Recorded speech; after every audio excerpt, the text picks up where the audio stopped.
Kita mulai ya. Renungan pendahuluan.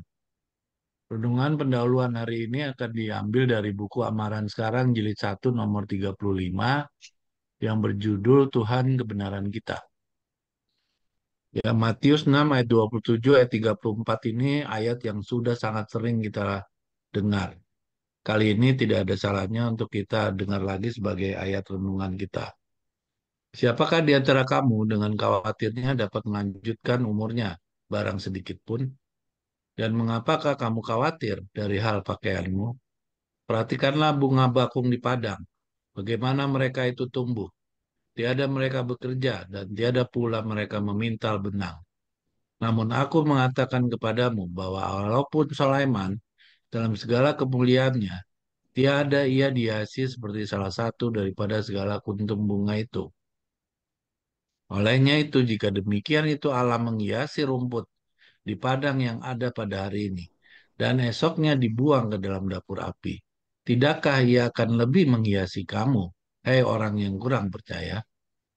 Sebab itu janganlah kamu khawatir sambil mengatakan apa yang akan kami makan, atau apa yang akan kami minum, atau dengan apakah kami akan dihiasi, karena semua perkara inilah yang dikejar oleh orang-orang kafir. Karena Bapa Samawimu mengetahui bahwa kamu membutuhkan semua perkara ini. Tapi carilah dahulu olehmu kerajaan Allah dan kebenarannya. Maka semua perkara ini akan dipertambahkan kepadamu. Oleh karena itu, janganlah kamu khawatir akan hari esok. Karena hari esok itu ada kekhawatirannya sendiri. Kesusahan sehari cukuplah untuk sehari. Janganlah khawatir akan hari esok. Karena hari esok akan mengawasi dirinya sendiri. Mengapa membuang-buang waktu memikirkan hal-hal yang tidak akan timbul? Mengapa khawatir bagaimanapun kamu akan mengisi perutmu? Dan dengan apa kamu akan menutupi dirimu besok jika semua itu diperhatikan sekarang? Mengapa khawatir mengenai segala kebutuhanmu? Mengapa tidak khawatir tentang bagaimana memajukan kerajaan Allah? Dengan melakukan kerja ekstra untuk membangun tenda-tenda atau memperbaiki sepatu untuk nafkah adalah benar. Kalau saja tidak Anda katakan, saya hendak melakukan ini dan lainnya dan memperoleh uang untuk membeli dan membangun ini atau itu. Saudara sebaiknya harus mengatakan, jika Allah berkenan, saya hendak melakukan ini atau itu, supaya saya dapat sampai ke sini atau sampai ke sana, supaya saya dapat berbuat ini dan lainnya demi kemajuan kepentingannya. Ya Tuhan. Apapun tujuan yang ada di balik tindakanmu itu, ya harus demi. Mengapa tidak Anda menaruh perhatian utama terhadap pekerjaannya? Turun ke bawah.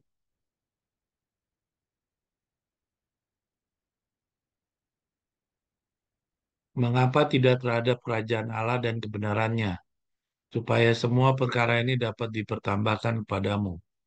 Mengapa bekerja untuk memberi makan kepada dirimu sendiri?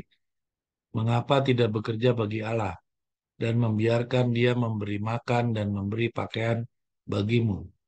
Ia adalah jauh lebih mampu untuk memberikan kepadamu daripada kemampuanmu sendiri. Mengapa tidak membiarkan Dia mengawasi pekerjaanmu, mengawasi rumahmu, mengawasi tubuhmu? Sementara Anda melaksanakan permintaannya, maka ia tidak akan pernah melalaikan Anda. Mengapa tidak melakukan ini dan menjadi seorang Kristen yang lengkap? Mengapa menjadi hanya Kristen dalam nama, tetapi seorang kafir dalam hati dan iman? Jangan lagi bekerja bagi diri sendiri. Bekerjalah bagi Allah dan bebas dari kekhawatiran. Bebas dari keharusan mencari nafkah menurut caramu sendiri. Para nelayan Galilea, sementara mereka mencari ikan dalam caranya sendiri, mereka terus gagal. Tetapi setelah mereka membuang pukatnya di tempat yang dianjurkan Yesus, maka selekas pula pukat mereka dipenuhi dengan ikan.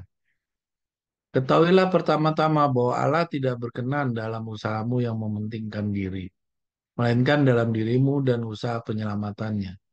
Oleh sebab itu, tidak perlu Anda melayani mamon atau diri sendiri.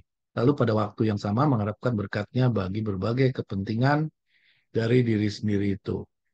Tak seorang pun juga di dunia ini dapat bekerja bagi kepentingan diri sendiri dan masih mengharapkan lagi dari perusahaannya untuk mengangkatnya atau mempertahankannya pada sesuatu jabatan. Tidak ada majikan yang mempekerjakan orang-orang karena ia ingin pegawainya memperoleh nafkah, melainkan hanya karena ia ingin agar usahanya dapat dilayani. Ketahuilah bahwa pekerjaan Allah adalah jauh lebih penting dan mempunyai akibat-akibat yang menjangkau jauh ke depan daripada setiap usaha perorangan, dan bahwa Allah adalah jauh lebih teliti dan tepat daripada setiap orang yang pernah ada ataupun akan ada kemudian. Berita-berita terakhir bagi ibu subjudul hamba-hambanya di masa depan. Saudara-saudaraku, jika engkau memilih untuk memperoleh bagian dalam pekerjaan yang terbesar ini, yaitu tindakan memahkotai dalam penembusan dunia ini, maka engkau harus secepatnya sekarang bersiap-siap. Janganlah kekhawatiran-kekhawatiran akan hidup ini merampas daripadamu mahkota kehidupan yang kekal itu. Janganlah menawarkan maaf-maaf untuk tidak melakukan sesuatu perubahan. Janganlah berdiri di pihak orang-orang itu yang mengatakan, saya sudah membeli sebidang tanah, maka saya tak dapat tiada perlu pergi dulu untuk melihatnya. Saya mohon kiranya dimaafkan. Kalau saya telah membeli 5 pasang lembu, maka saya akan pergi dulu mengujinya. Saya mohon kiranya saya dimaafkan. Atau saya baru habis kawin dan sebab itulah saya tak dapat datang. Lukas 14 ayat 18 ayat 20.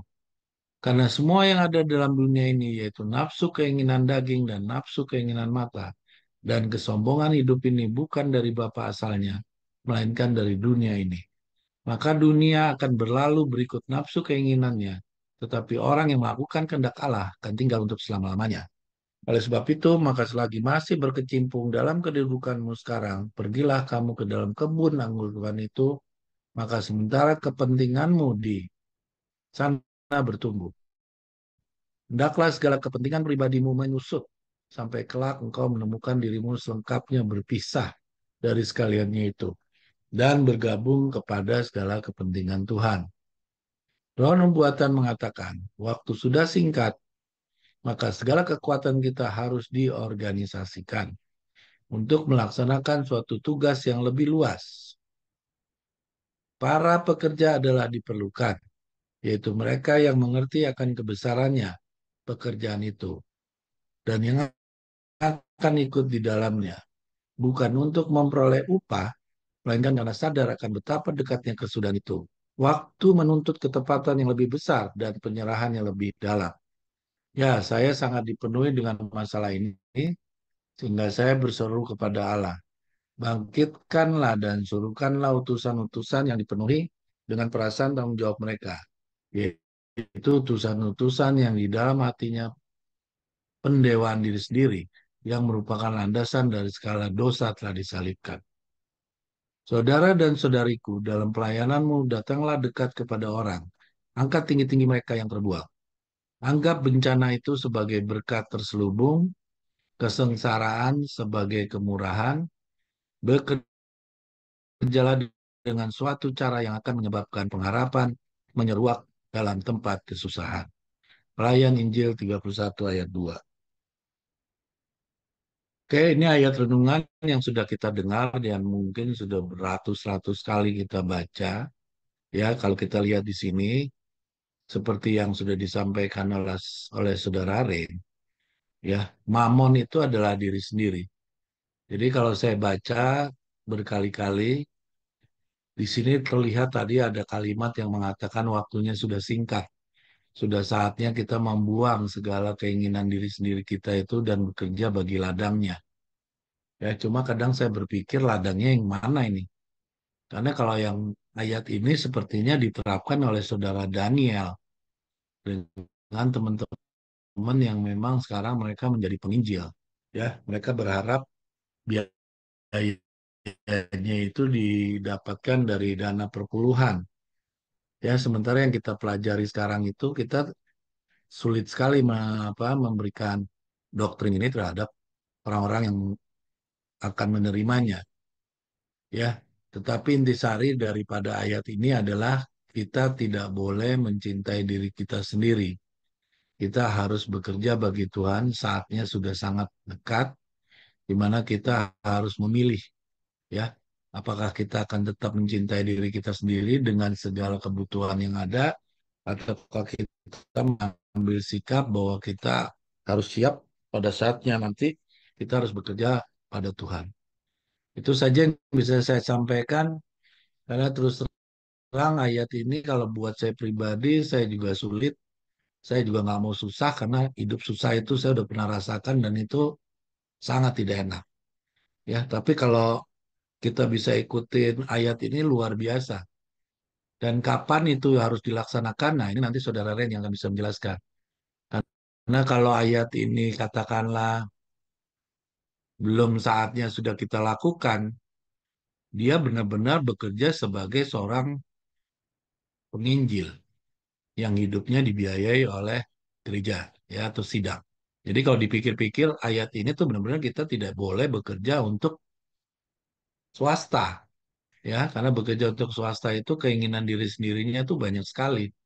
Jadi kalau direnungkan ayat ini, sepertinya kita hanya boleh bekerja dalam dunia pekabaran Injil. Jadi kita hanya bekerja bagi kebun anggurnya, di mana urusan pangan, pakaian, dan sebagainya itu segala sesuatunya akan dipenuhi oleh Tuhan. Tapi nanti bisa dijelaskan oleh Saudara Rain, apakah maksudnya seperti itu? Karena kita semua ini sekarang bekerjanya bagi swasta, ya. Kalau saya sebagai pengusaha, Saudara Rain sebagai pegawai negeri, maka tentu saja kita ini bekerja mencari nafkah, mencari uang, ya. Memang kadang-kadang juga ada untuk kepentingan diri sendirinya. Nah, bagaimana ini kita menyikapi tulisan ini? Apakah kita harus meninggalkannya, lalu kita menjadi seorang pengabar Injil, ya, atau bagaimana? Nah, itu nanti biar dicerahkan oleh Saudara Ren. Silakan, Saudara Ren. Ya, terima kasih Saudara Victor. Nah, boleh ke atas ya. Saudara-saudara sekalian, saudara-saudara sudah mengikuti apa yang kita baca barusan. Ya, boleh ke atas ya. Ini tulisan diambil dari khotbahnya.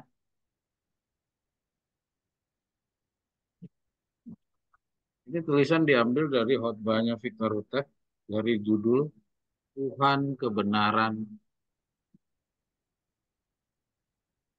Kita dibuka dengan Matius 6 ayat 27 sampai 30.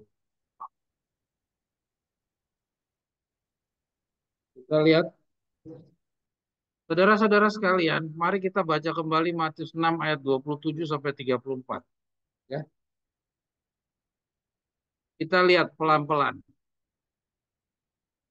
Saya jujur melihat apa yang tadi diulas oleh saudara Victor, cenderung kita tidak hanyut di dalam apa yang barusan kita baca.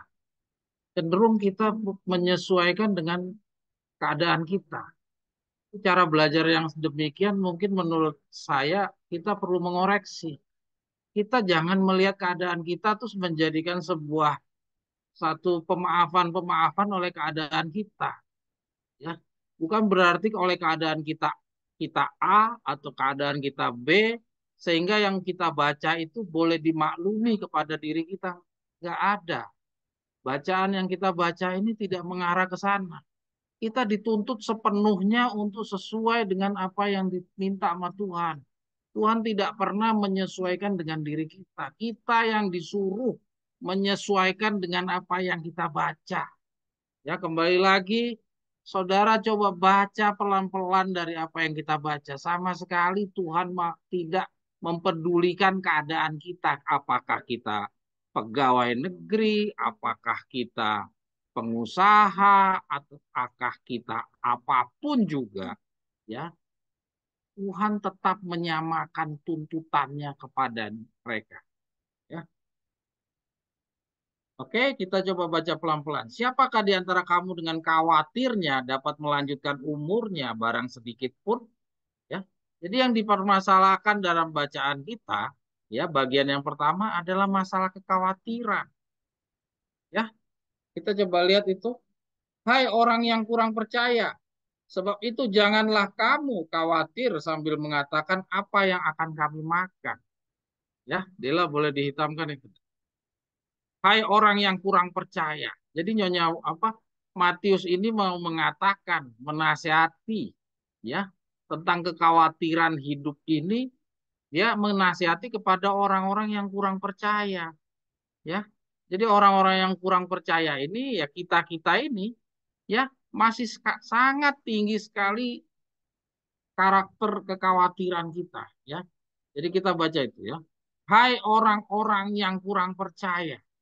Sebab sebab itu janganlah kamu khawatir sambil mengatakan apa yang akan kami makan atau apa yang akan kami minum atau apa yang dan atau dengan apakah kami akan dihiasi. Ini kan yang jadi alasan kita mencari-cari sesuatu pemaafan dari masing-masing kita, dari keadaan kita yang kita seorang pegawai negeri atau seorang pengusaha atau siapapun, ya. Kita mencari-cari sesuatu pemaafan. Alasannya sebenarnya apa sih? Karena ini, yaitu sebab janganlah kamu khawatir sambil mengatakan apa yang akan kami makan, apa yang akan kami minum, atau apakah kami akan dihiasi. Dan ini yang dikhawatirkan sama kita semuanya. Nah, tulisan Matius ini menyadarkan kita supaya jangan kamu kurang percaya. Karena orang-orang yang kurang percaya seperti inilah yang punya kekhawatiran-kekhawatiran itu. Jujur, sekarang ini semua, termasuk saya, masih berada di dalam orang-orang yang kurang percaya. Dalam 40 hari ini kita dituntut untuk berubah menjadi orang yang percaya. Ya, mari kita baca dalam kurung itu. Karena semua perkara ini, Dela boleh dihitamkan, Del. Karena semua perkara inilah yang dikejar orang-orang kafir. Jadi artinya kurang percaya ini dalam kata-kata Matius ini disamakan dengan orang kafir. Ya, ini amaran sekarang yang kasih dalam kurung itu bukan saya. Yang kasih dalam kurung itu Victor Huta. Karena semua perkara inilah yang dikejar orang kafir. Jadi bisa bayangkan ya, orang-orang yang kurang percaya yang membuat pertanyaan-pertanyaan seperti ini, termasuk saya sendiri, dalam hati saya mungkin saya tidak melontarkan, saya sendiri punya khawatir-khawatir yang begini. Kalau saya seperti ini, artinya saya orang kurang percaya. Dan orang kurang percaya yang seperti saya ini, dalam penjelasan Victor Utef dari Matius 6 ayat 27 sampai 34, artinya saya masih sejajar dengan orang kafir. Karena semua perkara inilah yang dikejar orang kafir. Saudara-saudara masih mau saudara dibilang orang kafir? Nah, kalau saudara nggak mau dibilang orang kafir, petunjuk Victor Utep ini diberikan kepada kita supaya kita bangun. Supaya kita berhenti dengan kebiasaan kita yang masih punya khawatir-khawatir yang kayak orang-orang dunia ini. Ayo berubah. Nggak peduli kamu itu pegawai negeri kah, atau kamu orang swasta kah, atau kamu pengusaha, nggak peduli. Tulisannya nyawa, tulisannya nyawa, tulisan Victor Hutep ini mau menyadarkan kita di dalam periode yang masih sisa ini Tuhan sangat bermurah kepada kita. Tidak lihat latar belakang kita apa. Mari kita baca paragraf yang berikutnya ya. Kita lanjut. Jangan kecil hati saudara. Kita semua masih punya khawatir-khawatir ini. Ya, kita terus. Mengapa membuang-buang waktu? Tuh, Dela hitamkan deh. Mengapa membuang-buang waktu memikirkan hal-hal yang tidak akan timbul katanya. Ya. Nah, jadi kekhawatiran-kekhawatiran orang dunia orang kafir tadi itu harusnya nggak ada di kita. Ya, jangan buang-buang waktu gitu loh. Ya, ada waktu yang kamu harus persiapkan. Ini tinggal 2,5 tahun, jangan kita buang-buang waktu. Ya kita udah sekian lama nih, udah buang-buang waktu nih. Sampai 3,5 tahun akhirnya Yesus harus nambah 40 hari. Itu buang-buang waktu bagi Yesus. Karena Yesus merasa kecewa. Ternyata ujung dari 3,5 tahun mereka masih saja rebutan kedudukan. Di dalam 1 Korintus 3 kemarin kita udah belajar dari Yohan apa keluhannya Paulus, ya. Dia bilang, "Hai kamu masih orang-orang dunia.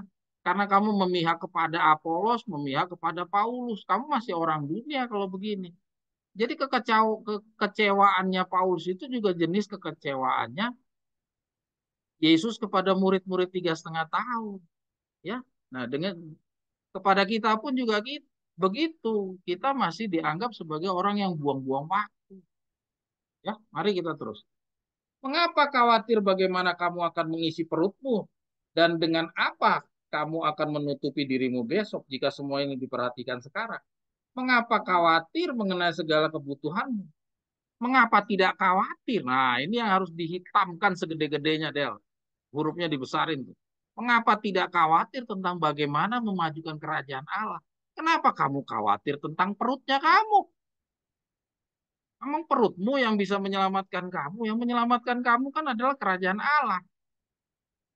Dan yang itu adalah yang di atas. Mengapa khawatir mengenai segala kebutuhanmu? Mengapa tidak khawatir tentang bagaimana memajukan kerajaan Allah? Coba tadi yang kita baca di atas, di dalam Matius. Kekhawatiran-kekhawatiran orang dunia itu ada nggak dia kekhawatiran kerajaan Allah? Jelas tidak. Ya, jadi jangan heran kalau kita masih disamakan dengan orang kafir. Karena jawaban pertanyaan ini masih tidak terjawab di dalam tingkah laku kita. Ya, kita masih lebih khawatir tentang apa isi perut kita. Ya, kita masih lebih khawatir tentang bagaimana menutupi dirimu. Ya, gimana apa yang kita pakai, apa yang kita tempati. Itu yang kita khawatirkan. Coba masing-masing kita coba menjawab. Mengapa tidak khawatir tentang bagaimana memajukan kerajaan Allah? Mengapa? Coba jawab masing-masing ke dalam diri Anda sendiri masing-masing. Jawab. Ya, mari kita jawab. Jawabannya adalah kita sampai hari ini. Jujur buat saya sendiri. Saya masih sejajar dengan orang kafir. Saya masih khawatir akan hari-hari kehidupan saya. Saya masih khawatir sama apa yang saya makan besok. Dan Nyonya White udah bilang, Victor Utai udah bilang, itu buang-buang waktu kalau kita memikirkan itu. Artinya ada janji. Kalau kamu sudah bisa meninggalkan semua dirimu, diri kamu, kekhawatiran-kekhawatiran orang dunia itu seharusnya tidak ada di dalam diri kamu. Itu janjinya Tuhan. Ingat, ini Victor Uteh sudah sampaikan kepada kita sebuah janji. Ya, mari kita lanjut. Ya. Nah, dalam hal membangun tenda-tenda untuk memperbaiki sepatu untuk nafkah. Nah, ini untuk bicara nafkah adalah benar kalau saja tidak Anda katakan. Kalau saja tidak Anda katakan, saya hendak melakukan ini dan lainnya untuk memperoleh uang, untuk membeli dan membangun ini atau tidak, atau itu. Ya. Jika tidak saya katakan, jika tidak Anda katakan, saya memperoleh nafkah itu untuk membeli dan membangun ini atau itu. Kalau saja Anda katakan saya tidak melakukan ini. Saudara seharusnya mengatakan, jika Allah berkenan, saya hendak melakukan ini atau itu supaya saya dapat sampai ke sini atau sampai ke sana. Supaya saya dapat berbuat ini dan lainnya demi kemajuan kepentingannya. Jadi kalau kita mencari nafkah adalah untuk kemajuan kepentingannya Tuhan, nah apapun tujuan yang ada di balik tindakanmu, yaitu harus demi kemajuan kerajaannya. Itu yang harusnya kita lakukan. Tapi kenyataannya kekhawatiran-kekhawatiran kita yang tadi, ya, kita rata-rata melakukan pencarian nafkah yang tadi Victor sampaikan. Itu tujuannya adalah untuk membeli dan membangun ini dan itu. Bukan untuk kemuliaannya Tuhan. Itulah sebabnya kita punya kekhawatiran-kekhawatiran. Jadi tulisan ini membangunkan kita supaya berhenti. Berhenti dengan segala pikiran-pikiran orang dunia itu. Pikiran-pikiran orang kafir. Berubah, berubah, berubah. Ya, mari kita lanjut. Paragraf yang berikutnya. Mengapa tidak Anda menaruh perhatian utama terhadap pekerjaannya? Nah, ini ditanya nih. Ditanya sama Victor Uteh. Mengapa tidak Anda menaruh perhatian utama terhadap pekerjaannya? Ya, jadi artinya kalau kita menaruh perhatian utama terhadap pekerjaannya, jadi kekhawatiran-kekhawatiran yang tadi itu tidak akan timbul katanya. Itu janji. Mengapa tidak terhadap kerajaan Allah dan kebenarannya, supaya semua perkara ini dapat dipertambahkan kepadamu? Mengapa bekerja untuk memberi makan kepada dirimu? Mengapa tidak bekerja bagi Allah dan membiarkan Dia memberi makan dan memberi pakaian bagimu? Ia adalah jauh lebih mampu, ya. Artinya kita meragukan Allah kalau kita tetap saja mempunyai kekhawatiran-kekhawatiran seperti orang dunia. Kita ragu sama Tuhan. Kita merasa Tuhan nggak punya kemampuan untuk memberikan makan kepada kita. Kenapa tidak membiarkan Dia mengawasi pekerjaanmu? Ya, inilah hasil dari 3,5 tahun. Murid-muridnya Yesus masih punya khawatir-khawatir.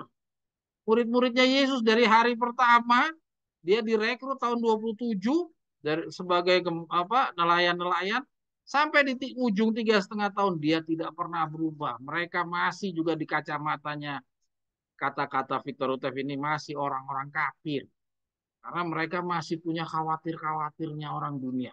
Mereka rebutan kedudukan supaya kekhawatirannya dia bisa ditutupi. Ayo, lanjut deh lah. Mengapa tidak melakukan ini dan menjadi seorang Kristen lengkap? Del, boleh disoroti, Del.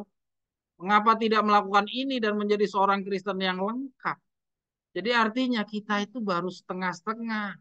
Kalau tadi di atas dibilang orang kafir, di bawah kita dibilang orang yang tidak lengkap. Jadi kalau orang yang tidak lengkap itu pada dasarnya di mata Tuhan itu masih orang kafir.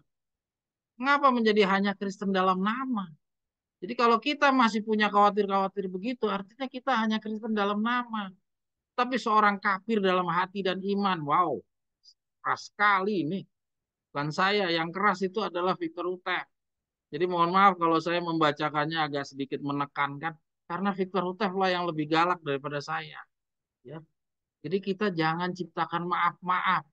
Ya, mohon maaf tadi Victor, kalau kita melihat dari kutipan ini, penjelasan Victor Utev sangat jelas. Victor Utev tidak mempermasalahkan kamu mau pegawai negeri kah, atau kamu apakah, ya, atau kamu pengusaha kah, kamu keadaannya serba kekurangan kah, atau kamu keadaannya serba kelebihan kah.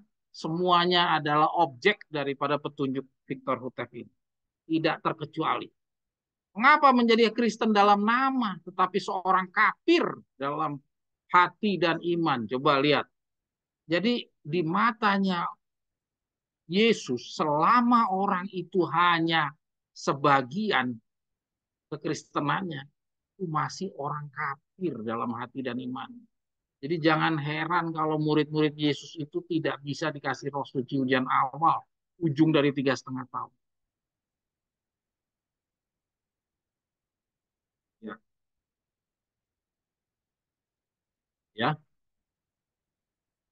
Jangan lagi bekerja bagi diri sendiri. Nah, jadi hitungannya terdeteksi gitu loh. Jadi artinya Tuhan tuh bisa membaca gerak-gerik kita selama ini. Pada dasarnya kita bekerja bagi diri kita sendiri. Tidak ada yang bekerja bagi Allah. Sesungguhnya kita bekerja bagi diri sendiri. Kerjalah bagi Allah dan bebas dari kekhawatiran. Tuh, janjinya Tuhan. Kalau kita bekerja bagi Allah, bebas dari kekhawatiran. Bekerja bagi Allah bukan berarti kita berhenti dari pekerjaan kita seperti yang tadi. Ya, kan sudah dikatakan kita dalam mencari nafkah berjuanglah untuk kita mengatakan, ya, mengatakan untuk apa yang tadi adalah di atas, ya, balik coba kita lihat di atas, ya, atas lagi,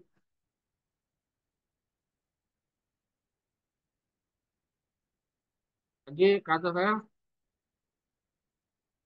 oh bukan bukan bukan bukan Del, yang pertanyaan itu loh,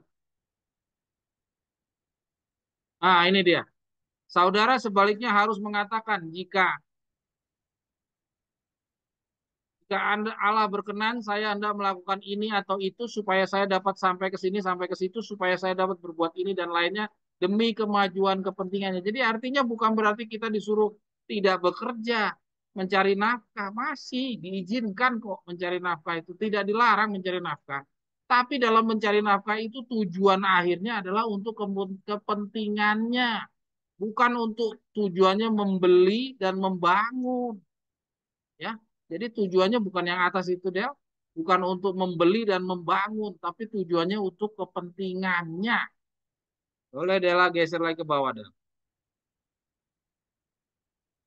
Ya, mohon maaf kalau saya agak tegas membacakannya karena ini memang pemahamannya harus kita ikuti demikian tertulis. Jangan kita giring tulisan ini kepada pengertian kita.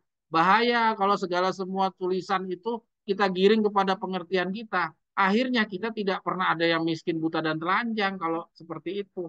Itulah yang membuat orang Advent tidak pernah bangun.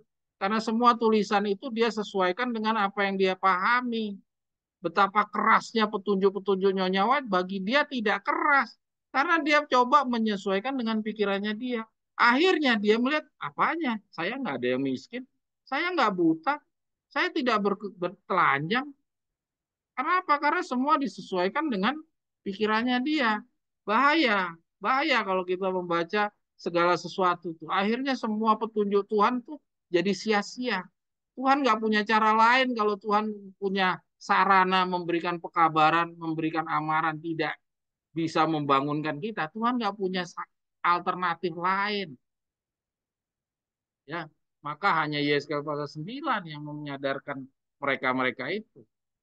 Jangan sampai kita pun juga jatuh di dalam hal yang sama.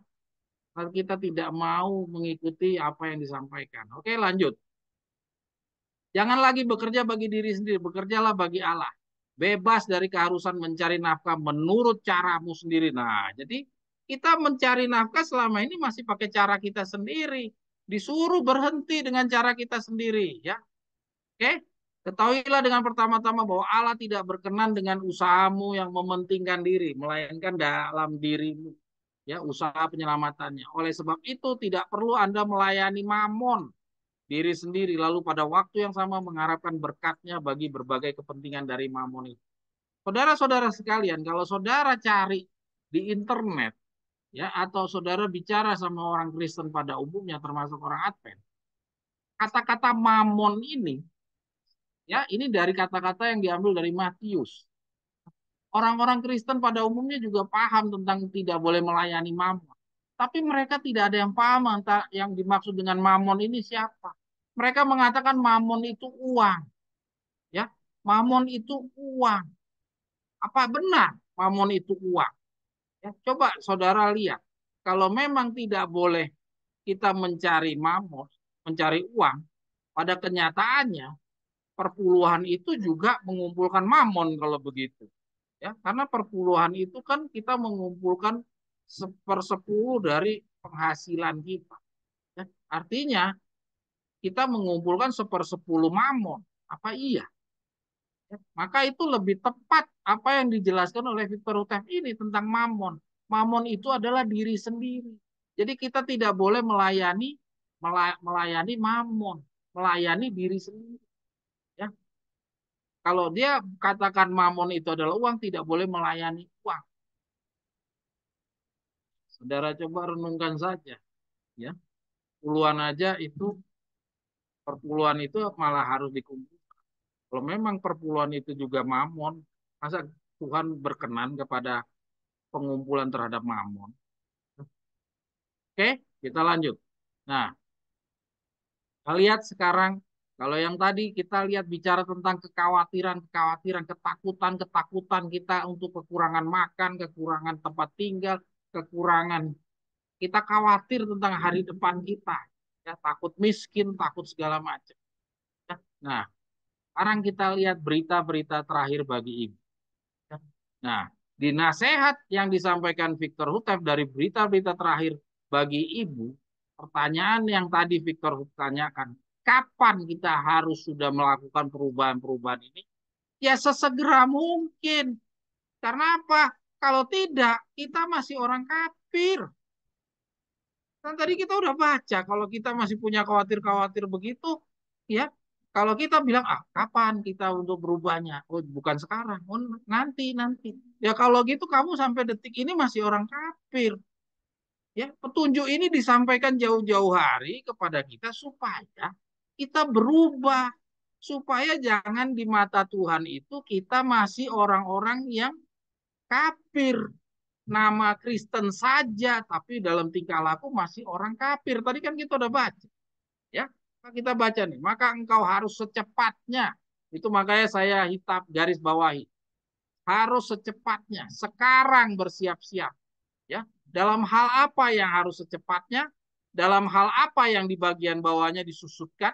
Dalam hal secepatnya adalah karakter kita yang masih punya khawatir-khawatir tuh.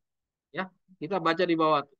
Janganlah khawatir-khawatir akan hidup ini merampas daripadamu mahkota kehidupan yang kekal itu. Kekhawatiran bagaimana? Kekhawatirannya orang kafir yang tadi di atas itu harus sesegera mungkin. Ya, jangan menawarkan maaf-maaf untuk tidak melakukan sesuatu perubahan. Jangan. Artinya kita tuh ketangkep basah sama Yesus. Ya, ketangkep basah sama Tuhan. Tuhan tuh tahu bahwa kita suka tawar-tawar. Jadi ini adalah suatu petunjuk pembelajaran Tuhan sendiri dari pendidikan yang ia sampaikan 3,5 tahun kepada murid-murid. Tuhan nggak mau lagi terulang. 3,5 tahun sudah cukup lah. Saya memberikan pengajaran kepada murid-murid ternyata gagal. Saya nggak pingin kamu gagal juga. Makanya disampaikanlah kepada kita melalui Victor Uteh jauh-jauh hari. Supaya jangan kita gagal sebagaimana Yudas gagal. Murid-murid Yesus itu memang dia akhirnya jadi murid siswa 40 hari. Tapi bukan jaminan bahwa kita pun juga nanti akan sama seperti murid-murid Yesus. Tidak ada jaminan. Ya, jaminan kemungkinan yang sangat besar kita akan jadi Yudas. Ya, untuk kita bisa jadi seperti Petrus, Yohanes, Yakobus, ya, yang lain-lainnya. Itu kalau kita sudah melakukan perubahan menjadi manusia yang baru, baru ada jaminan. Tapi kalau kita masih sampai detik ini masih khawatir-khawatir itu, jaminan yang pasti yang bisa kita jawab pada detik ini adalah kepastian kita akan nasibnya seperti Yudas. Itu sudah jaminan jawaban yang pasti per detik ini. Ya, kalau kita masih tetap begini-begini saja, jawabannya sudah bisa kita tahu. Nasib kita akan seperti Yudas. Kita tidak akan pernah bisa menjadi Petrus-Petrus yang baru, Yohanes yang baru. Kalau kita nggak secepatnya meninggalkan kekhawatiran-kekhawatiran kita. Ya, lanjut. Nah, yang paragraf yang di bawah itu, janganlah berdiri di pihak orang yang mengatakan, saya baru membeli sebidang tanah. Ya, apakah sebidang tanah yang beli sebidang tanah ini cuma pegawai negeri atau seorang karyawan? Tidak, pengusaha juga bisa beli tanah. Ya, terus dia lihat tuh, saya mohon dimaafkan, saya baru membeli 5 pasang lembu. Ya, nah 5 pasang lembu untuk apa? Untuk dimakan lembunya, bukan untuk bikin apa? Membajak sawah atau dengan kata lain dia pengusaha. Jadi semuanya tercakup di dalam nasihatnya Victor Utev ini. Jadi nggak ada yang dikecualikan. Jangan kita kira, oh ini untuk mereka, oh ini untuk sini, oh ini untuk pekerja-pekerja Tuhan. Kita tidak disuruh untuk jadi semuanya. Oh, ini amarannya Victor Utev ini hanya untuk orang yang mau bekerja bagi ladang Tuhan. Ya, enggak, enggak ada tuh tulisan tadi untuk ladang Tuhan. Coba kita lihat. Dari tadi kita baca tuh semua kekhawatiran dunia. Emang orang-orang yang di ladang Tuhan saja yang punya kekhawatiran-kekhawatiran tidak. Ini semua kita yang jadi sasaran dari petunjuk Victor Hutem ini. Ya, jangan kita coba cari-cari sesuatu pengecualian-pengecualian. Mohon maaf ya, demikian tertulis soalnya. Ya, bukan kata-kata saya, memang itu yang tertulis. Ya, jadi marilah kita mulai dari detik ini belajar membaca itu sesuai demikian tertulis. Jangan kita giring bacaan itu kepada pikiran-pikiran kita. Nanti akan berantakan semua firman Tuhan ini kalau kita semua arahkan. Seperti tadi saya sudah sampaikan, gereja Advent sampai detik ini nggak ada yang bangun dari kemiskinan buta dan telanjangnya. Kenapa? Karena selalu dia menggiring-giring semua tulisan kepada pemahamannya mereka yang merasa sudah kaya tidak membutuhkan apa-apa lagi. Ya, oke, kita lihat di sini ya. Tuh, baru beli 5 pasang lembu. Mohon maaf saya dikiranya dimaafkan. Nah, dia minta pengecualian. Ada nggak dimaafkan? Ada nggak dikecualikan tuh? Saya baru kawin. Kawin itu bukan orang hanya pengusaha atau pegawai negeri atau apapun. Semua orang itu dimungkinkan untuk bisa menikah atau kawin. Ya, ini semua nggak ada satu pengecualian sama Tuhan. Tuhan nggak punya satu toleransi. Ya, Karena semua yang ada di dalam dunia ini dianggap semua itu, semua. Jadi tidak dikecualikan. Yaitu nafsu keinginan daging, nafsu keinginan mata, kesombongan hidup bukan dari Bapa asalnya, melainkan dari dunia ini. Jadi apa yang kita khawatirkan tadi, semuanya harus secepatnya kita buang. Ya, alasan-alasan kita buang semuanya. Dela geser. Ya, nah baru itu yang tadi secepatnya karena kita punya khawatir itu harus secepatnya. Tapi dalam hal mencari nafkah kita baca berikutnya. Maka sementara kepentinganmu di sana bertumbuh, nah hendaklah segala kepentingan pribadimu menyusut sampai kelak engkau menemukan dirinya selengkapnya berpisah. Nah, jadi ada yang disusutkan, tapi ada yang sesegera mungkin harus kamu tinggalkan. Ya, kalau kamu masih mencari nafkah untuk makan, ya, tapi kamu mengatakan itu untuk kepentingan Tuhan, itu perlahan-lahan harus disusutkan sampai sepenuhnya berpisah dari sekaliannya dan bergabung kepada segala kepentingannya. Jadi kalau tadi kamu masih mencari nafkah, terus kita disuruh, disarankan untuk merubah kata-katanya supaya kami bisa melayani pada akhirnya untuk menjadi pepujian bagi namamu. Itu pun juga pada akhirnya harus ditinggalkan. Jadi sepenuhnya bergabung segala kepentingan Tuhan. Bagaimana nanti diberikan makan? Itu adalah janjinya Tuhan. Ya. Ini adalah sebuah petunjuk yang disampaikan kepada orang-orang yang sudah selesai dengan 3,5 tahun. Ya, mau menuju kepada 40 hari. Ya, kita ini adalah orang siswa-siswa 40 hari. Jadi nanti bagaimana nanti kita makan itu bukan tanggung jawab kita lagi. Kan tadi bilang jangan punya khawatir. Karena semua kekhawatiran kamu itu tidak akan timbul. Jangan buang-buang waktu. Artinya Tuhan udah janji kalau kita sudah menerapkan ini. Ya, meninggalkan secepatnya dan menyusutkan sampai selengkapnya berpisah. Itu janji Tuhan yang Tuhan akan penuhi. Sebagaimana di masa lalu Tuhan selalu jaga umatnya, demikian juga di dalam cerita terakhir ini juga Tuhan akan jaga. Ya, kita lihat di dalam 40 harinya Yesus bersama dengan murid-murid, ada nggak mereka masih bekerja? Ya, nggak ada. Ya, kita tidak menemukan ada dia masih berjualan atau apa. Bahkan si Paulus berjualannya setelah dia sudah menyampaikan roh suci hujan awal, baru dia jualan. Tapi dalam pendidikan 40 harinya dia sama sekali nggak ada pernah jualan tenda. Sama sekali dia tidak jualan tenda. Jadi artinya ini janji Tuhan harus kita percayai. Jangan kita kalau kita ragu artinya kita meragukan Tuhan. Oke? Nah, kita baca yang paragraf yang terakhir ini dia bilang waktu sudah singkat. Nah, ini suatu nasihat bagi orang-orang yang sudah di ujung. Bukan di tahun 1844 waktu Ellen G. White baru bergerak. Ya. Ini waktu sudah singkat maka segala kekuatan kita harus diorganisasikan tuh. Saya garis bawahi, harus diorganisasikan. Jadi artinya harus diatur, di-manage semuanya itu, ya, untuk melaksanakan suatu tugas yang lebih luas tuh. Jadi kita harus mengatur diri kita untuk suatu tugas yang lebih luas, ya. Karena di depan ini ada suatu pekerjaan yang luas, kita harus atur diri kita. Selama ini kita nggak atur, kita sekarang dituntut untuk mengatur, ya. Mari kita baca yang bawahnya. Melainkan karena sadar akan betapa dekatnya kesudahan itu, jadi sudah sadar betapa dekatnya waktu menuntut ketepatan. Jadi kita harus tepat yang lebih besar dan penyerahan yang lebih dalam. Jadi kita harus lebih daripada yang kemarin-kemarin.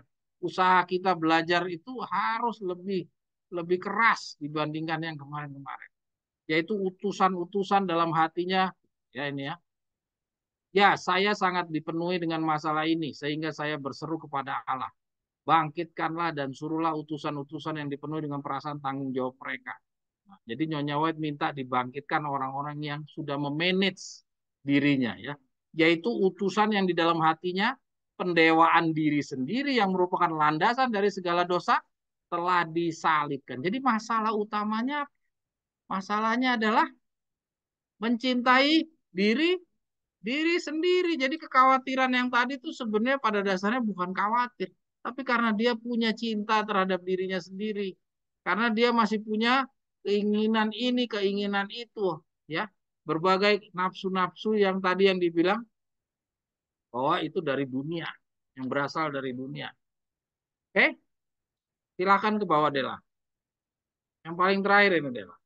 Ya, anggap bencana itu sebagai berkat terselubung. Jadi kita harus menanamkan di otak kita ini, kalau kita mendapatkan bencana, kita harus anggap itu sebagai bencana yang terselubung. Kesengsaraan sebagai kemurahan. Jadi kesengsaraan itu sebagai kemurahan. Bekerjalah dengan suatu cara yang akan menyebabkan penghargaan, pengharapan mengeruak dalam tempat kesusahan. Kenapa yang paling terakhir ini menjadi penting? Nah, kita sebentar lagi akan menghadapi hal-hal yang mengerikan seperti itu. Serba kekurangan. Karena segala sesuatu yang merupakan kekurangan itu benar-benar akan menguji pada banyak orang. Ketika itu datang, ya disitulah iman masing-masing akan dites. Dan kita diingatkan, petunjuk Nyonya White ini mengingatkan kita, ya, mengingatkan kita bahwa kalau itu terjadi, ya seperti biji sesawi yang kita baca, yang kemarin kita baca, tentang ada kemungkinan kita dirampas, harta kita diambil, rumah kita dijarah, ya kita harus siap. Dan untuk siap, Nyonya White sudah membekali petunjuk-petunjuk ini supaya jangan kaget ketika peristiwa itu terjadi. Kita harus ingat bahwa bekerjalah dengan suatu cara yang akan menyebabkan pengharapan mengeruak dari dalam tempat kesusahan. Kalau ada kesusahan, kita tetap berharap supaya ada suatu pengharapan keluar dari dalam. Oke, mungkin kira-kira demikian ya. Renungan pendahuluan kita. Renungan pendahuluan ini memang cukup keras, saudara-saudara sekalian. Kalau saudara baca ini keras sekali renungan pendahuluan ini, karena terbukti kita itu didapati, ya, di ujung dari pendidikan 3,5 tahun kita masih manusia-manusia yang kemarin. Ya, jadi bacaan ini benar-benar dibangunkan kepada kita supaya kita lakukan perubahan. Dela lanjut deh.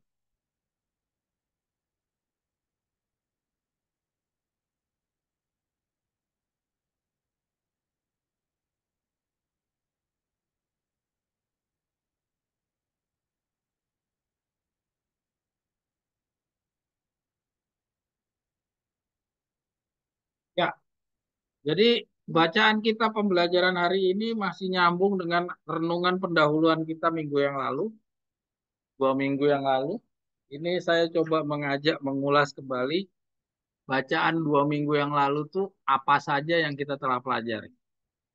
Ya, nanti ini menginspirasi pembelajaran kita menyambung dari renungan pendahuluan yang barusan kita baca yang begitu kerasnya amaran yang disampaikan oleh Victor kepada kita. Supaya kita berhenti dari kekafiran kita. Ya, berhenti dari segala kebiasaan-kebiasaan yang seperti orang kafir. Ya, oke? Kita lihat. Kemarin kita belajar ada 5 poin yang kita belajar kemarin. Nah, ini yang pertama, ya, dan saya ingin menegaskan dalam pembelajaran yang kita mau bacakan dari poin yang paling pertama ini. Ya, kita lihat. Dela boleh geser. Ya, kita lihat 2 Korintus 6 ayat 17. Ya, jadi supaya kita terpisah, ya, supaya kita tidak punya kekhawatiran-kekhawatiran seperti yang tadi kita baca yang diamarkan oleh Victor Utep, untuk kamu berhenti dengan segala kekhawatiran itu, ya, maka kamu disuruh keluarlah kamu, berpisahlah kamu, ya. Janganlah menjamah apa yang najis. Jadi kita pertama keluar dari antara mereka, berpisah, ya. Berpisah, kemudian jangan lagi menjamah apa yang najis. Jadi berpisah dan menjamah itu dua hal yang beda. Ya, kita di dalam tulisan yang lain pernah kita sama-sama baca, Tuhan lebih mudah mengeluarkan Israel daripada mengeluarkan bangsa Israel dari Mesir, daripada dia mengeluarkan Mesir dari pikirannya orang-orang Israel. Itu kata-kata ini berlaku pada petunjuk Victor Utep dan Nyonya White itu tentang bangsa Israel. Jadi Tuhan bisa memisahkan, mengeluarkan Israel keluar dari Mesir bisa. Tapi Tuhan tidak berhasil mengeluarkan Mesir dalam pikirannya orang Israel. Kenapa? ya, karena mereka masih mencintai segala sesuatu yang ada di Mesir, walaupun fisik badannya sudah keluar dari Mesir. Ya, maka itu kata-kata ini, keluarlah kamu dari antara mereka dan berpisahlah. Ya, dan jangan menjamah apa yang najis. Nah, jangan menjamah apa yang najis ini tentunya adalah suatu nasihat setelah mereka berpisah. Ya, jadi bisa dilakukan kalau itu sudah kamu berpisah. Selama kamu masih bersatu, kami pasti menjamah apa yang najis. Kamu menjamah itu karena kamu bersatu. Tapi kalau kamu sudah berpisah, maka kamu diingatkan untuk jangan lagi menjamah. Jadi artinya berpisah saja, itu masih memungkinkan kamu masih menjamah seperti bangsa Israel tadi. Mari kita baca yang berikutnya di bawahnya. Ya, saya baca yang hitam-hitamnya saja. Persahabatan dengan dunia adalah permusuhan dengan Allah. Tidak mungkin bagi kita menjadi sahabat dunia, namun bersatu dengan Kristus. Tidak mungkin, ya. Bersahabat dengan dunia adalah bergandengan tangan dengan mereka, menikmati apa yang mereka nikmati, mengasihi apa yang mereka kasihi, mencari kesenangan, mencari kepuasan, dan mengikuti kecenderungan-kecenderungan kita. Ya. Nah, inilah kecenderungan diri kita sendiri. Ya. Berpisah dari apa? Kecenderungan dunia, cita rasa mereka. Jadi minat-minat, kesukaan, apa, hobi dan segala macam itu akhirnya kita kebawa ke sana. Kebiasaan-kebiasaan mereka, mode-mode kesombongan dan kebiasaan dunia dalam membuat langkah ini, dalam memperlihatkan bahwa kita tidak sejalan dengan dunia janji Allah milik. Kita disuruh berpisah dari semuanya. Jadi inilah yang menyebabkan kita punya khawatir-khawatir yang tadi, ya. Jadi kita khawatir dengan apa yang kita makan, apa khawatir apa yang kita pakai. Semua kekhawatiran kita itu karena kita punya kecenderungan-kecenderungan yang sama dengan orang-orang dunia ini. Ada segunung tanggung jawab. Jadi kalau kita lihat ini ada segunung tanggung jawab. Jadi artinya betapa seriusnya, ya, betapa seriusnya masalah kita harus berpisah dengan dunia ini, ya. Pengaruhnya dunia ini betapa besarnya kepada diri kita, ya. Segunung tanggung jawab. Jadi begitu besarnya itu tanggung jawab yang harus kita lakukan dalam diri kita. Kewaspadaan seumur hidup. Jadi jangan anggap remeh amaran-amaran pembangunan moral ini, ya.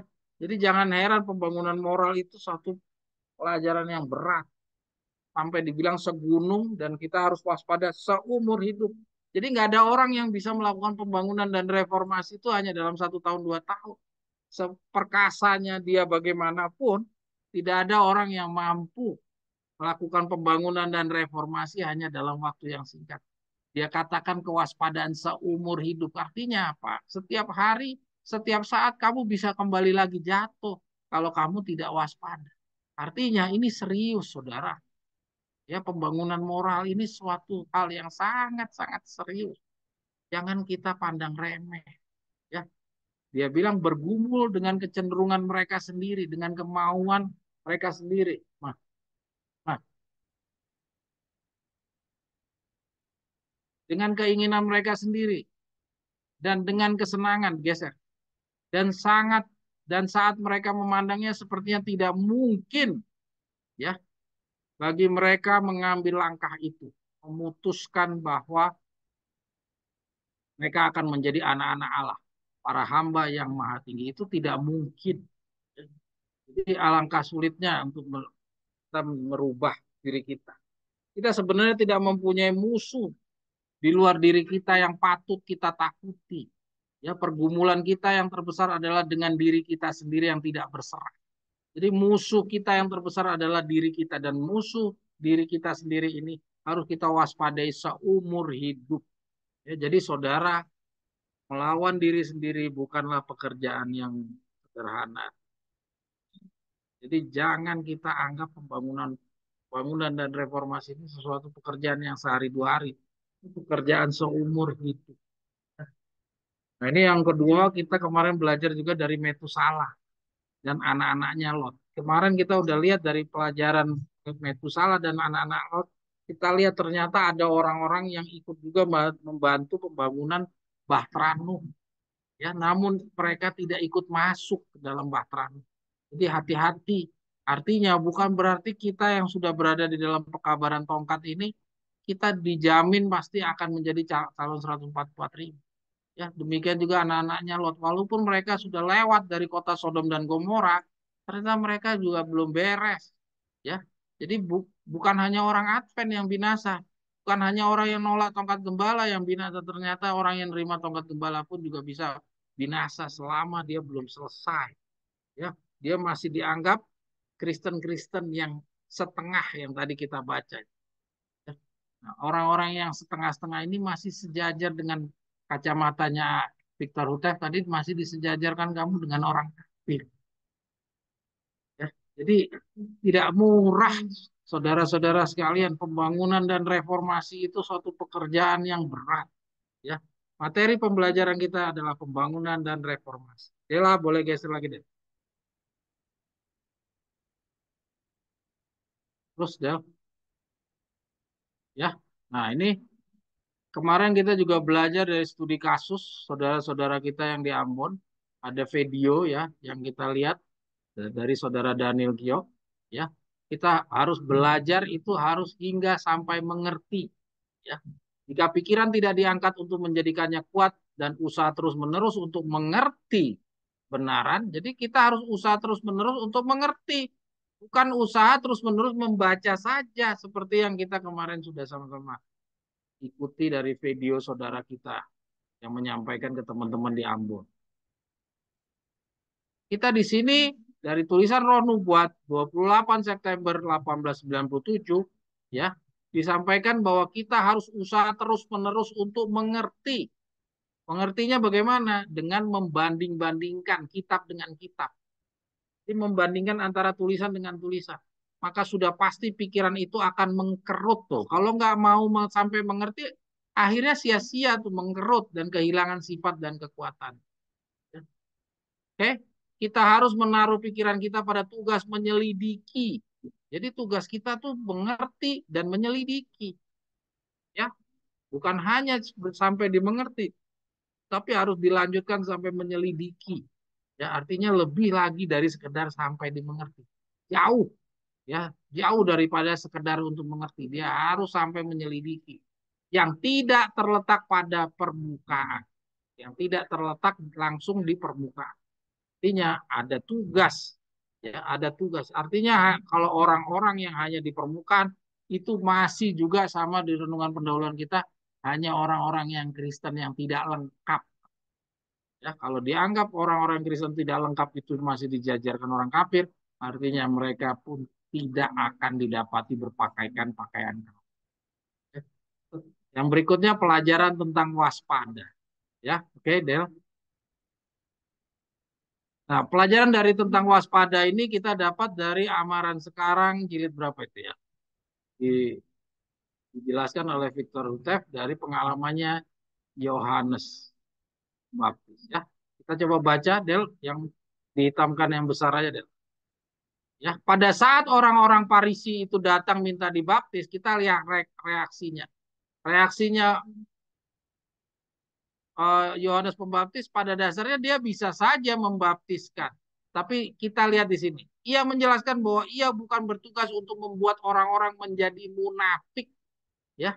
Jadi artinya di sini, ya, Yohanes Pembaptis itu menolak orang-orang Farisi dibaptis itu pada dasarnya karena dia menjaga supaya orang-orang yang sejenis dengan jenis orang-orang yang seperti ini, ya, yang hanya tampilan luarnya saja yang kelihatan bertobat, ya, tapi dia bilang supaya ia bukan bertugas untuk membuat orang-orang menjadi munafik. Jadi dia nggak mau membaptis supaya jangan ada orang-orang yang kayak orang-orang Farisi-Farisi ini.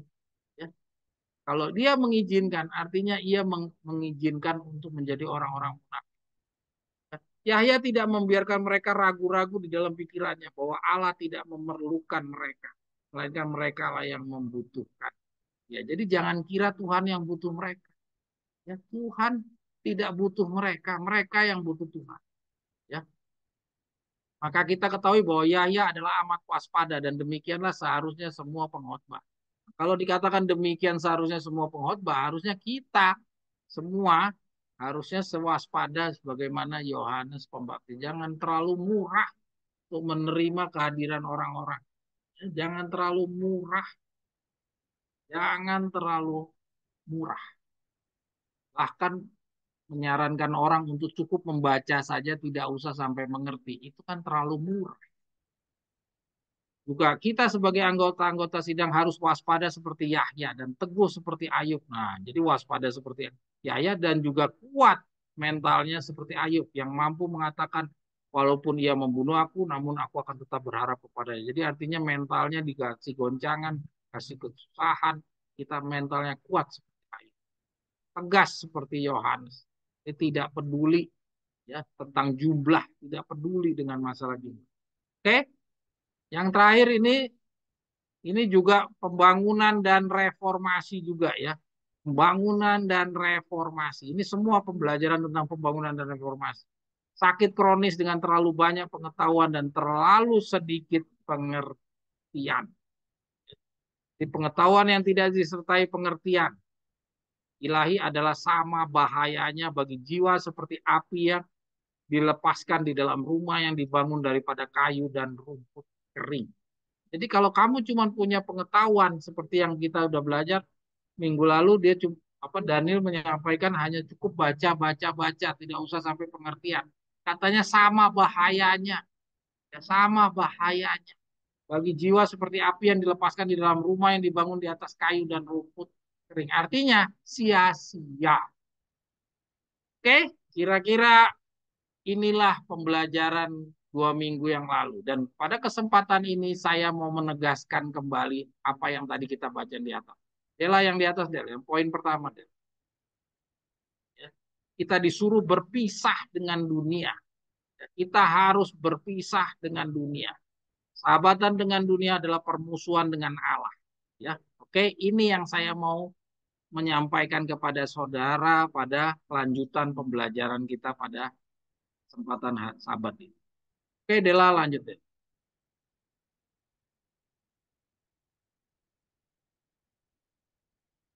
Saudara-saudara sekalian, tadi saudara sudah lihat ya, bagaimana tadi kita semua baca dari pendahuluan itu semua adalah amaran-amaran. Amaran itu betapa kerasnya yang Tuhan sampaikan melalui firman-Nya. Ya. Dan amaran yang barusan tadi kita baca dari tulisan Ellen G. White. Ya, yang tadi kita sedikit mereview dari hasil uh, Sabat yang tanggal 1 Juni 2024. Itu adalah petunjuk-petunjuk dan amaran-amaran, nasihat-nasihat. Ya. Nah, sekarang coba kita kembali dulu sebelum kita beranjak jauh, kita coba lihat dulu dari prinsip-prinsip memahami kebenaran firman Tuhan. Kita pelajari dulu pola metode penyampaian kebenaran Tuhan itu seperti apa. Supaya kita tidak kebablasan. Ya. Jangan sampai kita sibuk tentang Yesus ciptaan sebagaimana teman-teman kita yang ada di Ambon. Yang berantem-berantem. Ya, membahas tentang Yesus ciptaan sampai mereka melupakan bahwa ada kebenaran-kebenaran yang makanan pada waktunya tepat disampaikan pada saat sekarang ini dia malah melupakan karena dia terlalu berbangga hati menemukan satu temuan tentang Yesus itu ciptaan. Ya, kita tidak ikut masuk di dalam pembahasan itu. Mari kita coba kembali dulu kepada prinsip memahami metode penyampaian kebenaran Tuhan itu seperti apa. Mari kita ikuti pelan-pelan. Ya. Kita merefresh dahulu pemahaman kita tentang sejauh mana sih kita ngerti, kita memahami tentang bagaimana Tuhan itu menyampaikan kebenarannya. Jangan kita cuma akan Taurat dan kesaksian, akan Taurat dan kesaksian, tapi sebenarnya seperti apa sih polanya itu? Ini kita akan bisa pahami apabila kita merenungkan. Sekian tulisan kita akan merenungkan dan kita dapatkan seperti apa yang saya sampaikan berikut ini. Mari kita lihat dasar pemahamannya adalah dari 2 Timotius 3 ayat 16 dan 17. Segala tulisan yang diilhamkan Allah memang bermanfaat untuk mengajar. Ya. Jadi segala tulisan yang diilhamkan Allah bermanfaat untuk mengajar. Jadi bukan untuk sekedar nasihat-nasihat untuk menghibur, tapi untuk bermanfaat untuk mengajar. Jadi kalau yang namanya mengajar itu artinya memberi pengetahuan, bukan untuk menghibur, untuk apa dongeng-dongeng, ya, tapi untuk mengajar. Untuk apa? Mengajar untuk mengatakan kesalahan. Jadi segala tulisan yang diilhami itu untuk mengajar, mengatakan kesalahan. Jadi untuk memperbaiki. Ya, jadi semua tulisan itu Tuhan punya manfaat. Jangan dikira ditulis itu tidak ada manfaat. Jadi kalau tidak bermanfaat untuk pengajaran, tidak bermanfaat untuk mengatakan kesalahan, maka itu tidak diungkapkan di dalam tulisan-tulisan uh, yang diilhami Allah. Jadi jangan heran kalau soal Yesus itu ciptakan, ciptaankah atau tidak. Nah, saudara tidak menemukan banyak di dalamnya. Hanya kalau Anda pakai keyword ya. Anda pakai keyword search. Ciptaan, Yesus cipta, langsung keluar semuanya. Anda jangan anggap itu sebagai kebenaran. Itu Google yang nyari, bukan kemampuan Anda. Bukan Roh Allah yang mimpin. Itu Google yang mimpin. Ya, kalau Anda melakukan seperti itu artinya rohnya Google yang memimpin saudara, bukan roh Allah yang memimpin. Kalau roh Allah, dia akan sejalan dengan 2 Timotius 3 ayat 16 dan 17. Semuanya itu ada maksud, yaitu untuk mengajar dan untuk mengatakan kesalahan, untuk memperbaiki kelakuan dan untuk mendidik orang dalam kebenaran. Jadi semuanya ada manfaat. Kalau semuanya ini tidak terpenuhi, maka tidak ada temukan di dalam Alkitab. Seperti siapa? Kain. Kain setelah dia bunuh Habel, dia pergi, terus dia membuat bangsanya sendiri. Nah, kawin sama siapa dia? Orang manusia juga baru Kain dan Habel, ya. Terus habis itu Set. Nah, terus anak perempuannya mana? Masa dia kawin sama siapa? Kan? Nah, itu nggak ditulis. Artinya kalau nggak ditulis, artinya nggak bermanfaat untuk pengajaran, nggak bermanfaat bagi pernyataan kesalahan, dan tidak bermanfaat untuk mendidik. Jadi artinya nggak usah dicari tahu kalau hal-hal yang seperti itu. Dengan demikian tiap-tiap manusia kepunyaan Allah dilengkapi untuk setiap perbuatan yang baik. Jadi artinya yang tadi itu nggak menjadi suatu tuntutan untuk perbuatan baik. Perbuatan baik hanya cukup yang diungkapkan. Oke, lanjut. Yang berikutnya, Amsal Sulaiman 29 ayat 18. Bila tidak ada hayal binasalah umat, berbahagialah orang yang berpegang pada hukum. Ya, ini udah sering kita sama-sama pahami bahwa tidak ada hayal binasalah umat. Jadi ingat ini rumusnya pemegang pekabaran tongkat. Karena orang Advent, dia tidak memikirkan bahwa ada hayal enggak setiap peristiwa. Tidak dia pedulikan. Pokoknya yang penting enak di telinganya dia, itu sudah kebenaran. Padahal tidak ada hayal. Padahal hayal itulah, ya, keadaan hayal, keberadaan hayal itu membuat kamu bisa terluput dari kebinasaan. Jadi kamu harus cari tahu hayal yang berlaku bagi hidup kamu yang mana dan pengertiannya bagaimana.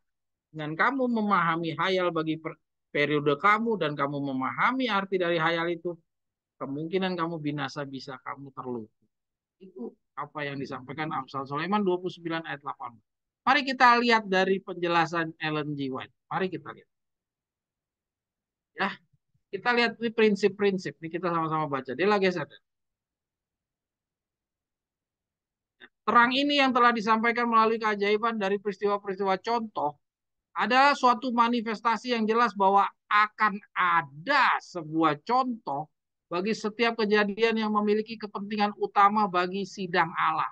Ya, kalau tadi dibilang harus ada hayal, maka binasa, kalau tidak ada hayal binasalah umat, itu rumus. Maka demikian juga ini adalah rumus atau prinsip, ya, akan ada sebuah contoh bagi setiap kejadian yang memiliki kepentingan utama bagi Allah. Jadi harus ada contoh bagi setiap peristiwa, oke, yang merupakan satu-satunya pembuktian. Jadi ini hanya satu-satunya, nggak ada cara lain yang pasti dan penjelasan yang terang mengenai kejadian-kejadian takdir ilahi. Karena tidak terdapat contoh bagi apa saja yang palsu tuh. Untuk yang palsu tuh nggak ada contohnya, ya. Kalau ada pun juga contohnya contoh kepalsuan juga, ya. Tapi kalau untuk yang palsu, benar-benar palsu, itu tidak ada contoh.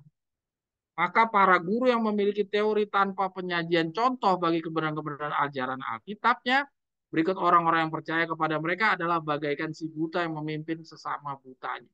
Jadi lihat, ini rumus saudara-saudara sekalian. Jadi katanya dia bilang, bagi kebenaran-kebenaran Alkitab berikut orang yang percaya adalah bagaikan si buta. Ya, dia bilang para guru, ya para guru yang memiliki teori tanpa penyajian contoh. Jadi artinya kalau kita menyampaikan teori, harus kita juga menyampaikan contohnya. Ada nggak contohnya? Supaya itu jaminan bahwa apa yang di teori yang disampaikan itu benar. Ya, katanya di atas tuh merupakan satu-satunya pembuktian yang pasti. Ya, jadi artinya untuk bisa tahu itu teori benar harus ada contohnya. Kalau tidak ada, Anda harus yakin bahwa guru yang menyampaikan kepada saudara itu adalah guru palsu. Ini rumus. Jadi saudara bisa uji apakah yang saya sampaikan ini sejauh ini semuanya itu palsu atau tidak. Ya, harus ada teorinya, harus ada contoh. Ya, adalah bagaikan si buta yang memimpin. Contoh-contoh itu digunakan untuk membukakan kekeliruan. Nah, contoh itu digunakan untuk membukakan kekeliruan dan mengungkapkan kebenaran. Orang-orang yang jujur akan meninggalkan iblis dengan cara memeluk kenyataan-kenyataan dan dengan cara berjalan dalam terang. Boleh digeser, Del? Jika sebelumnya belum pernah kita tahu, ya, maka kini akan kita saksikan bahwa di mana terdapat contoh akan terdapat juga contoh saingannya. Nah, jadi kalau tadi teori itu harus ada contohnya, setiap kejadian itu harus ada contoh-contohnya. Kalau tidak, maka tidak ada kebenaran. Maka di sini juga dia bilang kalau contoh juga harus ada contoh saingannya, terdapat juga contoh saingan. Ya. Dan bahwa di mana tidak ada contoh maka tidak akan ada kebenaran. Wow, Amaran sekarang jilid 1 buku 8. Ini rumus, saudara. Ini rumus. Ini mutiara-mutiara kececer. Victor Utef memang tidak menyusun di dalam satu buku pedoman. Pedoman prinsip-prinsip rumus-rumus. Tapi kita kececer. Kita baca-baca sekian banyak. Dari petunjuk kita dapatkan bahwa ada petunjuk rumus baku yang Victor Utef sebenarnya sudah sampaikan dan berlaku untuk semua. Bukan berlaku hanya di dalam khotbahnya Victor Utef di tulisan Amaran sekarang jilid 1 buku 8 nomor 47 saja, tapi berlaku. Ya, kita terus. Oleh menggunakan gambar-gambar bagan, lambang dan berbagai macam peragaan, maka pendeta dapat membuat kebenaran itu tampak jelas dan nyata. Ya, nah, jadi sudah cukup jelas tanpa gambar, tapi dengan diberikan gambar dan bagan, itu membuat kebenaran itu tampak jelas dan nyata. Dan ini perintah ini disampaikan oleh Ellen G. White dalam Gospel Birth. Kepada siapa?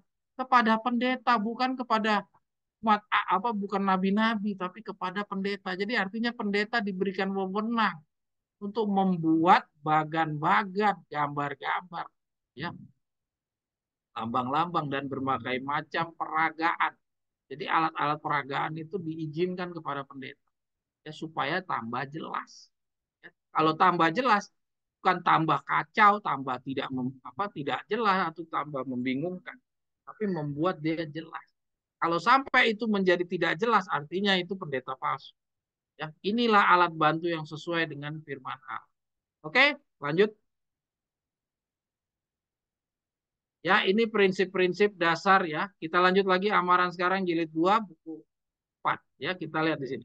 Di sini kepada kita diberitahu bahwa nubuatan suatu hayal adalah suatu tes amino, asam kimia, bukan tes amino, tes asam kimia untuk menguji sesuatu yang disebut kebenaran Alkitab. Artinya jika perkara itu tidak ada dalam nubuatan, jika tidak ada hayal dari hal perkara itu ditemukan dalam tulisan-tulisan para nabi, ya sama seperti yang tadi kalau tidak ada hayal, tidak ada contoh, maka tidak ada kebenaran, ya sama ini. Ya. Dia bilang apa?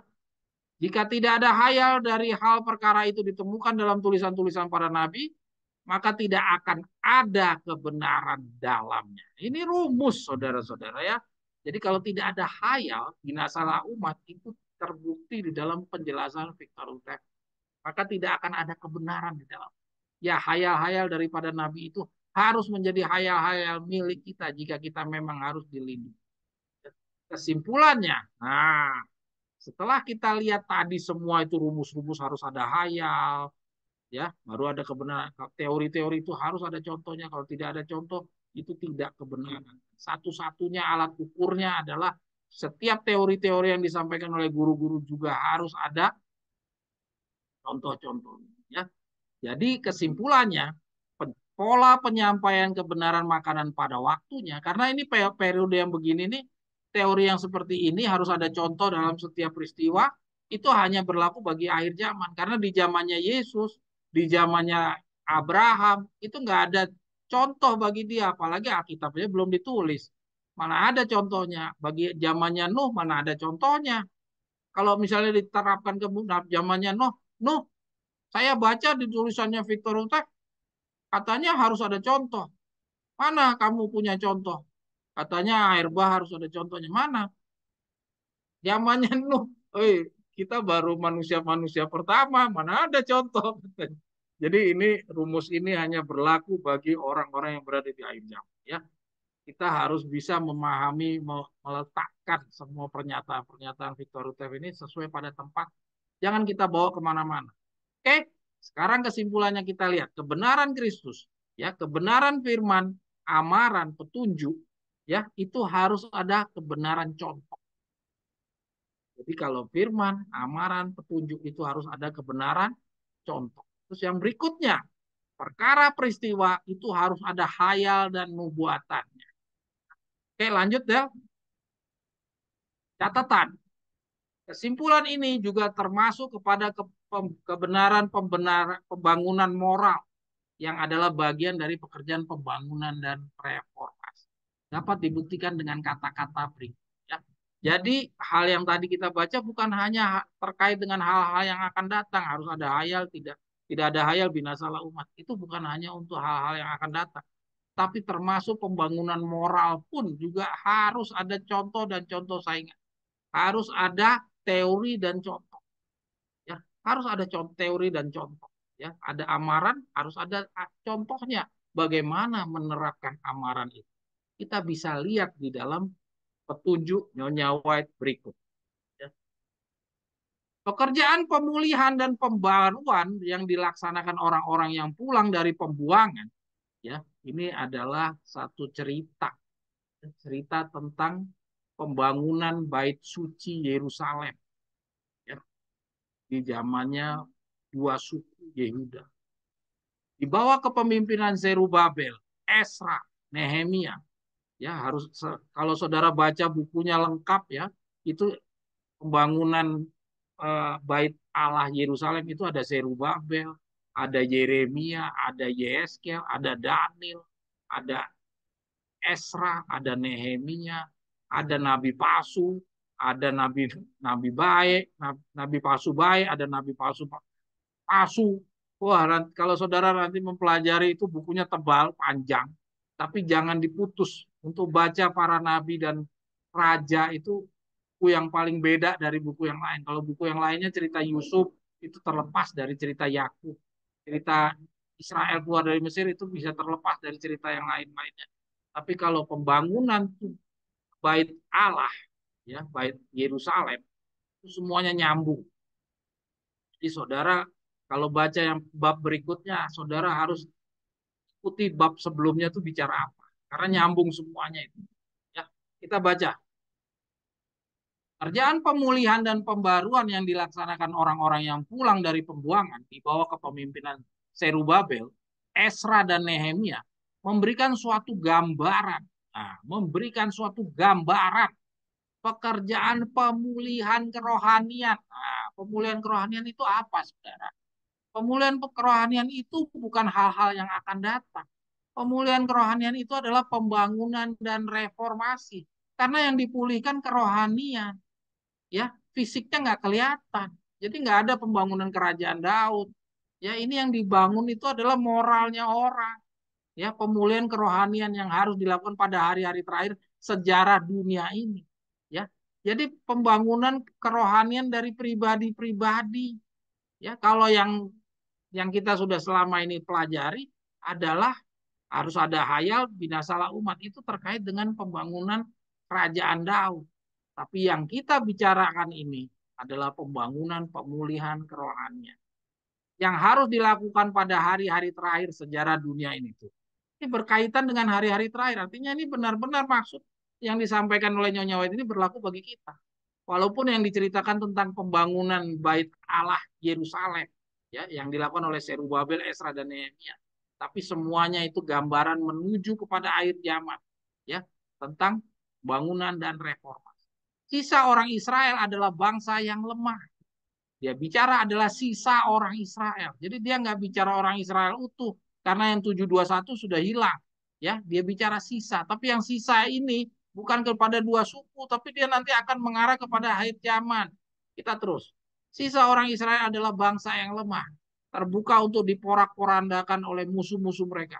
Tetapi melalui mereka, Allah bermaksud menyediakan di bumi suatu pengetahuan tentang dirinya sendiri dan hukumnya. Jadi bukan melalui apa? Melalui Israel yang utuh, tapi Israel yang sisa. Mereka adalah para pekerja perbaktian yang sejati, para pemelihara hukum-hukum yang suci. Ya. Bermacam-macam pengalaman yang menimpa mereka sementara mereka membangun kembali rumah Allah dan tembok Yerusalem, perlawanan yang kuat mereka harus hadapi, pikulan-pikulan berat dikenakan oleh para pemimpin dalam pekerjaan ini, tetapi orang-orang ini bergerak maju dengan keyakinan yang tidak goyah, dengan roh kerendahan hati dan dengan teguh bergantung kepada Allah sambil percaya bahwa ia akan membawa kebenarannya kepada kemenangan. Ini semua adalah contoh dan contoh saingan kepada akhir zaman tentang pemulihan kerohanian. Ya, oke lanjut Del. Ya, ini semua adalah pembangunan dan reformasi sama seperti Raja Hizkia. Nehemia berpaut kepada Tuhan, tidak menyimpang daripada mengikuti Dia dan ia berpegang pada perintah-perintah Tuhan. Tuhan menyertai dia. Tidak menyimpang daripada mengikuti dia dan berpegang pada perintah-perintah. Ini kenapa saya hitamkan? Ini mau menegaskan bahwa pembangunan kerohanian yang dibicarakan oleh Nehemia ini.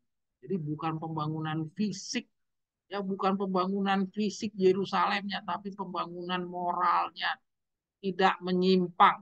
Ya, artinya tidak menyimpang, artinya dia melaksanakan perintah-perintah, artinya moral daripada mengikuti dia dan ia berpegang pada perintah-perintah Tuhan.